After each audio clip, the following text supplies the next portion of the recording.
Welcome to this press briefing with our CEO, Johan Dennelind. Good to see so many of you here today. Johan Dennelind will offer some of his reflections on the industry, and you will be able to ask some questions afterwards in a Q&A session. But first, let me welcome Johan Dennelind to the stage. Thank you. Thank you, Solomon. And I don't think your mic was on. I hope mine is on. Can you hear me back there? Adam? Good. Very welcome to our press briefing this morning. And I appreciate you taking the time to come to our press briefing. I know there's a lot of things going on here in Barcelona today. So very much appreciated. And if you came here to hear about some breaking news, some big acquisitions, some new findings in Eurasia, some new pricing models, you're going to be disappointed. We're not going to have any big breaking news, but we are going to offer our perspectives on the industry, and I think that's an excellent time to do so here in Barcelona. I think this is the 10th year or 9th year in Barcelona, and I've just been elected to the board of GSMA. I was actually part of the GSMA already back in Cannes, and that is 13 years ago, and I've been in the industry for 20 years. So as we go through this presentation today, I will stop. As I go through this presentation today, it gives a bit of perspective on how far we have come in this industry, and what I think is actually widening the definition of our industry, which is one of our key thoughts. 3 points that you can keep in mind for today: connectivity, convergence, and customer experience. Those 3 things we will cover during approximately 20 minutes or so. The slides are there, but you can choose to look at the slides from here. First, I would like to highlight our great subsidiary, Yoigo, in Spain. We're the proud owners, together with ACS, of a challenger in Spain that was launched a few years ago and has now reached a point where it's very close to 4 million customers, and a 7.5% market share. Passed the €1 billion revenue mark last year, with 100 very passionate and dedicated people. So it's possible to make impact in our industry entering late also. So very proud owners of Yoigo, and we're looking forward to follow and be part of the development.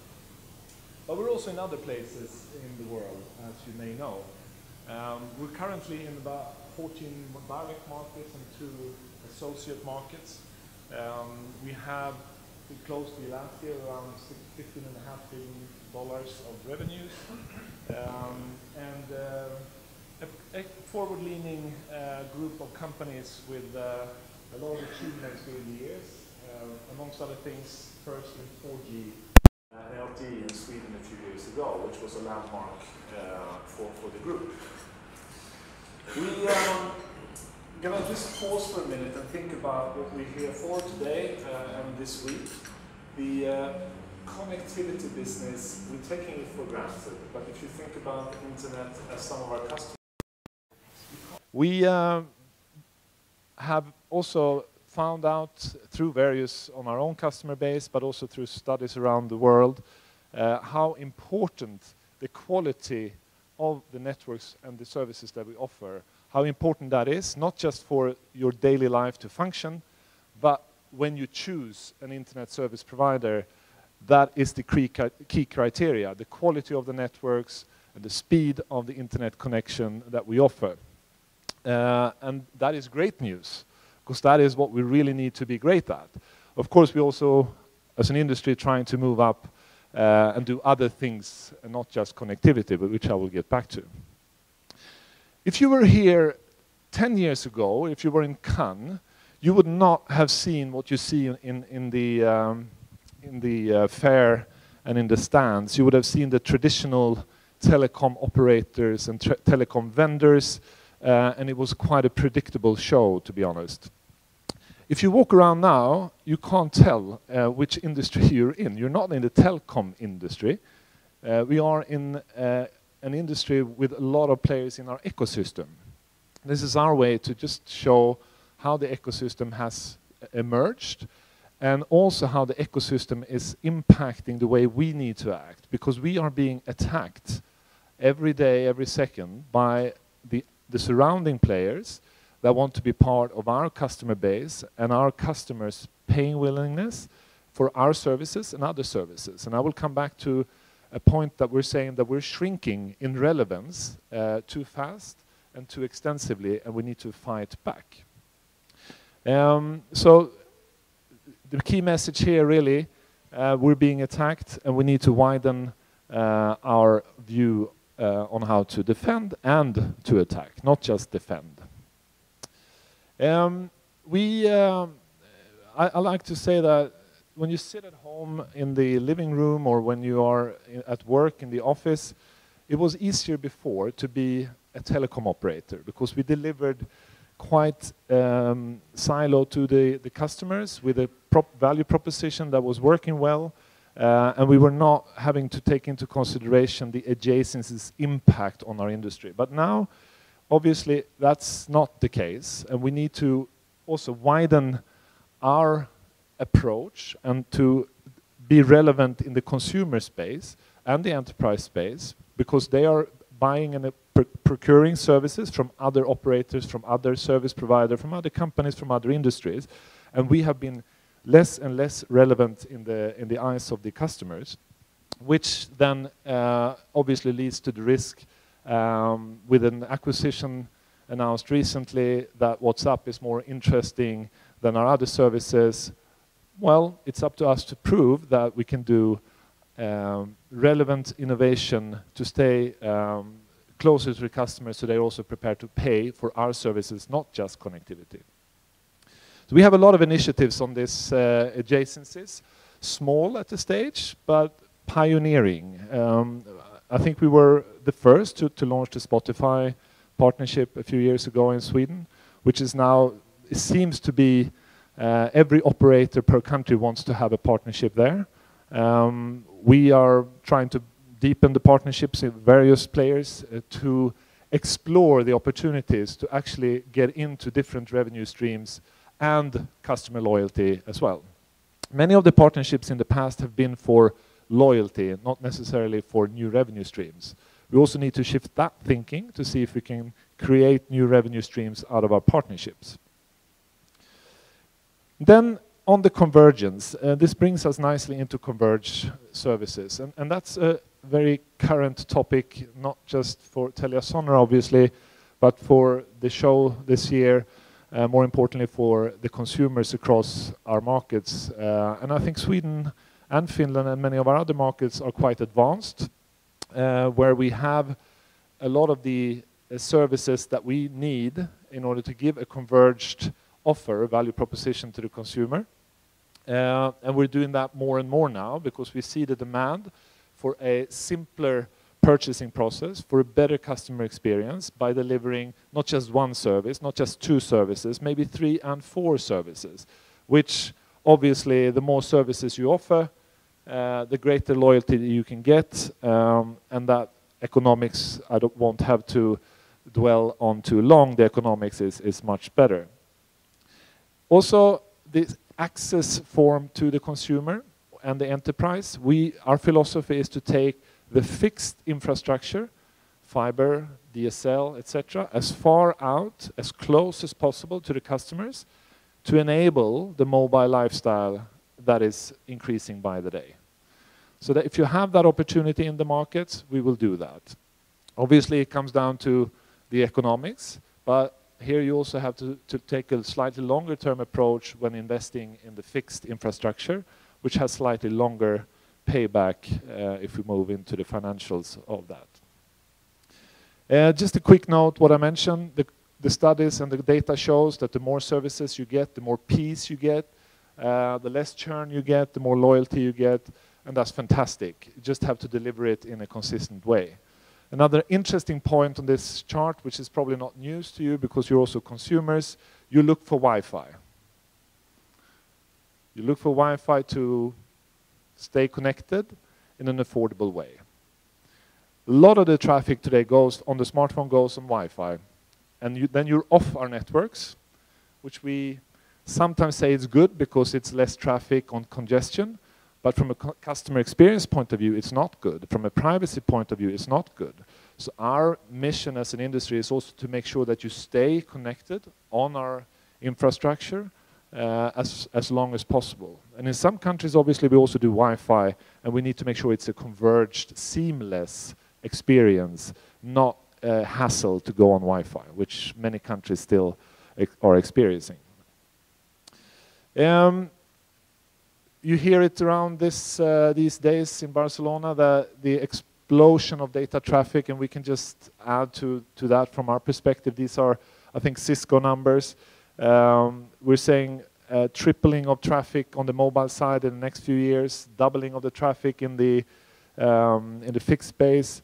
It is probably wrong. It's probably going to be much more, and that we have always been wrong when trying to predict the future demand on our services.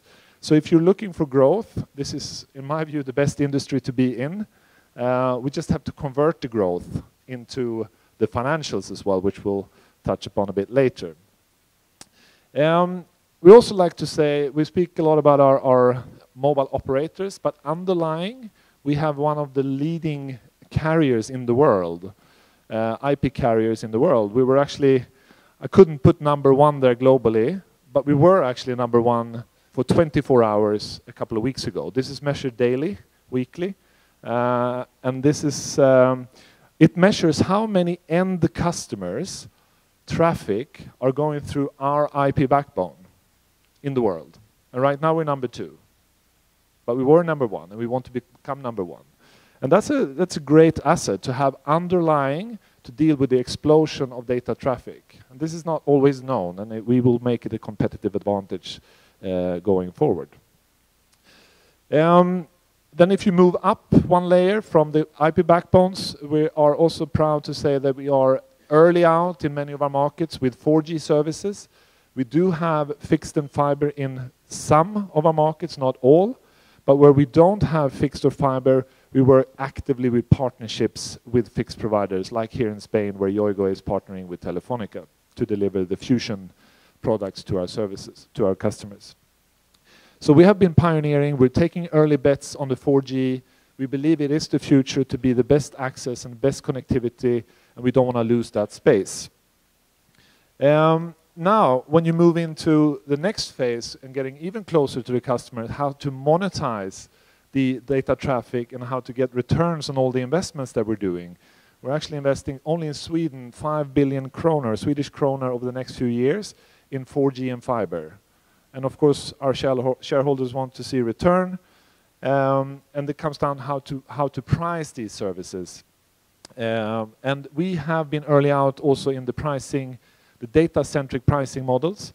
We believe that Sweden was one of the first, if not the first, to launch a package where you get free voice, free text, and you pay for the amount of data you use. And that has now been launched in 4 of our Nordic countries. Denmark, Søren is here, pioneering that in the Danish market. We launched it in Norway and recently in Finland. And what is really encouraging to see, I'll come back to that, is that we are starting to find a formula where we can monetize data. And when I say monetize data, before, if you go back 1 year, and this chart tells you a year ago, we had 100% growth, the yellow line, in data traffic, but we only had 30% in revenue growth. So we didn't monetize more than about 30% of the explosion of data. Today, the ratio is about 50%. So 60% growth of data in our networks year on year, and 30% revenue data growth year on year. Still not a great ratio, it's 50%, but it's better. And we're starting to now to see how we can entice the customers to use more and pay more. And the good news here is that in the consumer space, in the Nordics at least, it is actually paying off. When Søren explains Denmark, he uses the new pricing models as one of the key success factors, and Spotify partnership, and the best 4G network in Denmark. So that is great news, but we are not happy with this, because as you know, the traditional revenues are going down, so this growth needs to be even stronger going forward. But these are encouraging trends. And when I then hear a lot of us, if you take on the old hat of the telecom industry, and we're complaining that we can't charge for voice, and people are using WhatsApp and they're using Skype, well, the customer, they decide what they want to do. And we need to stay relevant. And we need to find ways of charging for our services in a better way, rather than complaining about the ecosystem. So we're very forward-leaning and taking steps into the future by trying to price these services right. Just a small marketing point. In Sweden, 50% of the Swedes think we have the best network compared to, I won't mention the rest, but we're not happy. We want to make sure that we stay even more relevant on the connectivity and driving hard to get the perception and the facts to be on top all the time. Now let me move into a couple of other success stories. One of our companies and countries, Estonia. We launched 4G services in just under 2 weeks in the whole country, 95% coverage, which was a great achievement. And we're now probably one of the best 4G experiences you can get in Europe early out, in a very advanced country in Estonia. I spent a day in, I wish I spent a week. I spent a day in Estonia during the fall. And even if Estonia is on the fringe of Europe, it is, in my view, leading Europe. It's leading Europe in a way into the e-society. And it was quite amazing to see how far Estonia has driven the penetration of e-services. And I applaud the Estonian government for the partnership they have with the industry players to deliver great services to the population of Estonia. And I'd like to invite Tiit, who is the CTO in Estonia, to just share a few words on the success story of the e-country Estonia. Good morning. Yes, Estonia is really tiny country, and I think this is because we need to be so visible in the internet, because this is only possibility to be visible in the globalization process with such a 1.3 million people country. Little bit to introduce our e-services, I want to start with a digital signature, because this is really the basis to our other services, and it means that we have possibility to sign any kind of documents from our mobile phone. It means that from here, from Barcelona, if I need to sign the contract with Estonian vendor, it's really easy. It's just few minutes, few clicks, and the document is signed, and it's have the same authority as paper signed documents. Also, we have a law of digital signature in Estonia, which says that no governmental office cannot say that they don't take the documents from the citizens with digital signatures. Coming further, I think that the tax board is really breakthrough solution. We have an income tax declaration, which is 95% of Estonians do now electronically in internet. And you can believe it takes only 5 to 7 minutes to declare your taxes. It's really saves very much time of the citizens. Also, we are saving times for entrepreneurs. We know that Estonia is really the startup companies country. A lot of new companies are established. It's possible to do online, and it takes 10 to 20 minutes to establish the company, to get the first bank account, and then to start the business in the country. or I-voting, we can vote our parliament in internet through computer, and last parliament elections 24% of Estonians made this through internet. Estonia is really leading Europe, I think, in many of these areas. So I know that many ministers are traveling to Estonia to find out more on how to take it back to their own countries and take a leap step forward. So that's great to be part of that. And obviously it creates a lot of business opportunities around this ecosystem. A lot of our innovation comes from Estonia. We have great people and a great team in the country. So very well done. Another area where we see ourselves as leading the way, even if we're not leading yet, we are hoping to step up even more in the Internet of Things, or machine to machine. We'll see which, I think actually Internet of Things is quite a good description of it. Traditionally M2M, and I would like to invite Hans, who is heading our initiative around the Internet of Things, to just share a few perspectives on what we're doing, and also that you talked about earlier this week. Thank you, Johan, and good morning, everybody. I tried this stand. Well, first of all, we announced the report yesterday together with R2D Little. And this pointing out the Nordic as the forefront for the M2M market. What we are saying in this report is that the Nordics is outgrowing the global market by 100%. So the growth predicted to the 2017 will be 30% in revenues. Just to give some perspective, if you take the market today and look at all mobile subscriptions within the Nordics, we have approximately 15% penetration of M2M subscriptions. If we look into that figure globally, we will see that we have 3%. So there's a quite big difference. And why is this happening then in the Nordics? Well, first of all, I should say that we have a perfect combination of high penetration of internet and a high penetration of mobile usage.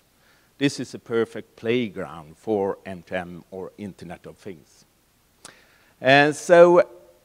And then you have some stable regulatory environment, and we have a lot of entrepreneurs in our markets as well. We predict that there will be 3 segments that will outgrow the rest of them. Vehicles, the connected car, you may have heard of our Tesla deal for a couple of months ago, is one of them. But also the connected people. We as a people, what does the M2M or IoT does for us when it comes to healthcare, for instance? And we're not only talking about revenues here, because M2M and Internet of Things is also about quality of life. What does it mean if we could reduce the number of hospital nights with 50%, giving my old ma possibility to be at home instead of the hospital? So I think it's very important for the society as well. And what are we doing then? Well, first of all, the big difference between, say, that my daughter is buying a smartphone in one of our shops. Well, what we're doing is actually we provision and building that within the shop. It's very easy because it's one person and one device. If you go to the Tesla, they want to produce maybe thousands of cars, and they have to do this in an automatic way. So we have actually a dedicated production for just M2M services. And one of the areas that actually will also outgrow the other areas is the consumer devices. And consumer devices is actually global business. So that's why we are very proud to say that we are one of the founders for Global M2M Association, an alliance, you could say, between Deutsche Telekom, Orange, and Telecom Italia. And that gives us also possibilities to serve our global customers, whether they are our local customers that want to go global, or if it's a global customer who wants to enter our market. To summarize, we think that M2M and the Internet of Things will actually change society, both in how we live our day-to-day business, in private, but both in private and at work. And I think it was General Electric who said that they are calling M2M Internet of Things, they are calling that industrial internet. And they said that the industrial internet will change their operation more than internet did for the media industry. So this is truly a revolution for us. And we have actually today very good growth in this area, and we will put even more resources into this business over time. Thank you. Thank you, Hans. We'll have the opportunity to listen more if you have any questions later. Just before I move on the topic of Internet of Things, also a recent experience from Japan. One of my colleagues in the board shared the new segmentation model in Japan for pets. So they're now moving into the pet market, where they have produced a little internet machine to keep track of the different pets. And then you have to see how heavy the pets are to differentiate the type of device, and then they can follow. And you know, it's just the imagination that stops us now in bringing new things to the market. But then one key challenge will be, how do we deal with all this data that we have around our customers, pets and things and whatever? And that's what we talked about yesterday, Carl Magnus, in a new partnership with Ericsson.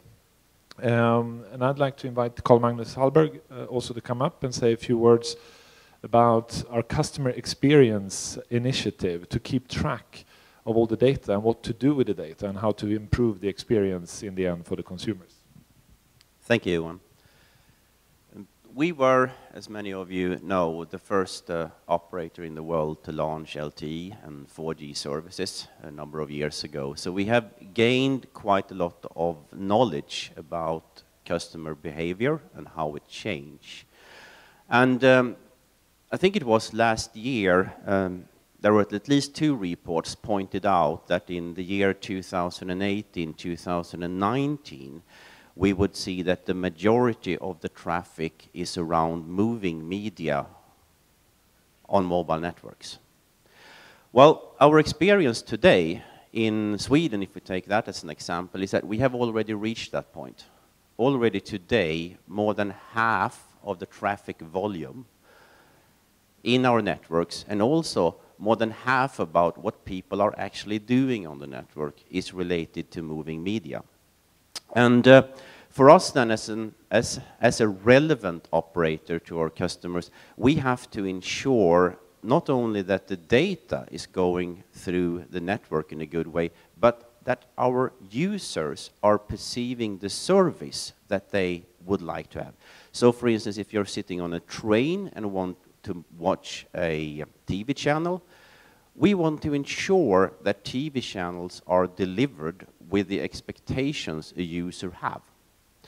So yesterday we launched together with Ericsson as one of the first operator in the world to be able now to measure how customers experience their high bandwidth mobile services, be it TV, be it moving media, or be it just in Instagram or anything else that you do.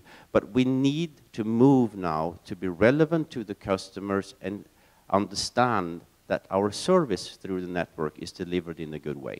So we have launched this, and this will now enable us to do 2 things. First of all, it will help us as an operator with the heavy investments that we do in LTE and 4G rollouts in most of our markets today, to know where to build out and also where to adopt based upon the user experience, not only traffic data statistics.